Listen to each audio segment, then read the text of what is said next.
নমস্কার, আমি স্নিগ্ধা। আশা করি আপনারা সকলেই ভালো আছেন। আজকে চলে এসেছি নতুন একটা মিনি ব্লগ নিয়ে।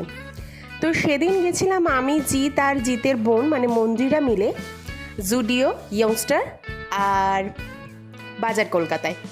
তো একটু স্টার মলেও যাবো ভেবেছিলাম। তো স্টার মলের ভেতরেই যেহেতু বাজার কলকাতা, তাই আমাদের ডেস্টিনেশনের একদম লাস্ট প্লেস রেখেছিলাম ওটা। তো এখানে সাধারণত ইয়ংস্টারের থেকে কিন্তু জুডিওতে প্রচণ্ড ভিড় ছিল, কিন্তু কালেকশন আমার একদমই পছন্দ হয়নি। তাও ওখান থেকে কিছুটা রেখেছিলাম আমি ট্রায়াল করার জন্য। এখানে যার মধ্যে আমি কোনোটাই নিইনি।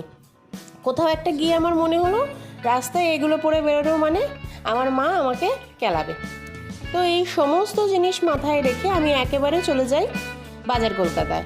তো ওখান থেকেই আমি কিছু জিনিস কিনি যেগুলো এখানে ইনক্লুডেড নেই, যার ক্লিপ। তো তারপরে ওয়াও মোমো থেকে অর্ডার করি 360 টাকার একটা কম্বো, যেখানে 3 জনের 3টে মোমো, বার্গার আর কোকোকোলা দিয়েছিল। তারপরে তোমাদেরকে দেখালাম 15ই আগস্টে গেছিলাম। তো বাড়িতে এসে শিব ঠাকুরকে এইটুকুনি রং করে খেয়ে দিয়ে ঘুমিয়ে পড়েছিলাম। ভিডিও ভালো লাগলে লাইক, কমেন্ট, শেয়ার, সাবস্ক্রাইব করতে ভুলো না। টাটা।